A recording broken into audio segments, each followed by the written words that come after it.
সুপ্রিয় দর্শক, আমি অ্যাস্ট্রোলজার সুবল বিশ্বাস। সুপ্রিয় দর্শক, আজ রাশি অনুসারে বিবাহের বাধার প্রতিকার নিয়ে আলোচনা করব। সুপ্রিয় দর্শক, আপনারা যদি মেষ রাশির জাতক জাতিকা হয়ে থাকেন তাহলে আপনাদের বিবাহ বাধা সম্মুখীন হলে কিভাবে এর প্রতিবিধান করবেন এই বিষয় নিয়ে আলোচনা করব। সুপ্রিয় দর্শক, জন্মছকে কিভাবে বাধার সৃষ্টি হয় তা সংক্ষিপ্তভাবে বর্ণনা করব।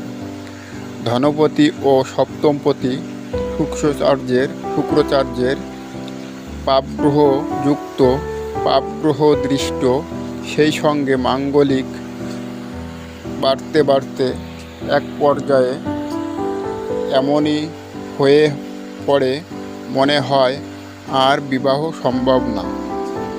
এমতো অবস্থায় প্রতিকার রত্ন পাথরের সাথে প্রজাপতি কবচ ধারণ করুন এবং মৃগশিরা নক্ষত্রে শুক্রবারে স্বর্ণ বা পারলে অনন্তমূল এবং ডালিম এর মূল একসঙ্গে বেঁধে কাঁচা হলুদ বাটা, চন্দন বাটা, সাথে ঘৃত, মধু, গঙ্গাজল, পঞ্চগব্য মিশ্রিত করে তার মধ্যে ভিজিয়ে রাখুন এবং সেই সঙ্গে সেখান থেকে তুলে একটি 3 ধাতুর কবজে করে ছেলে হলে ডান হাতে আর মেয়ে হলে বাম বাহুতে ধারণ করুন। এরপর পাত্রপাত্রী পক্ষ থেকে দেখাদেখির পর্যায়ে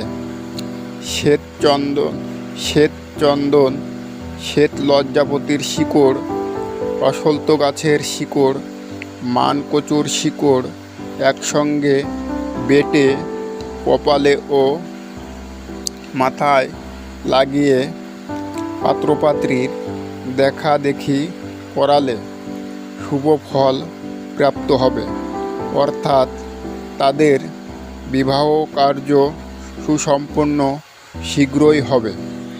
প্রিয় দর্শক, বিবাহের পর দাম্পত্য জীবনে সুখ শান্তি প্রতিষ্ঠার জন্য বর কনে উভয়ে মিলে অভিজ্ঞ কোনো জ্যোতিষীর শরণাপন্ন হয়ে সঠিক জন্মছক বিচার বিশ্লেষণ করে সঠিক প্রতিবিধান করে নেবেন।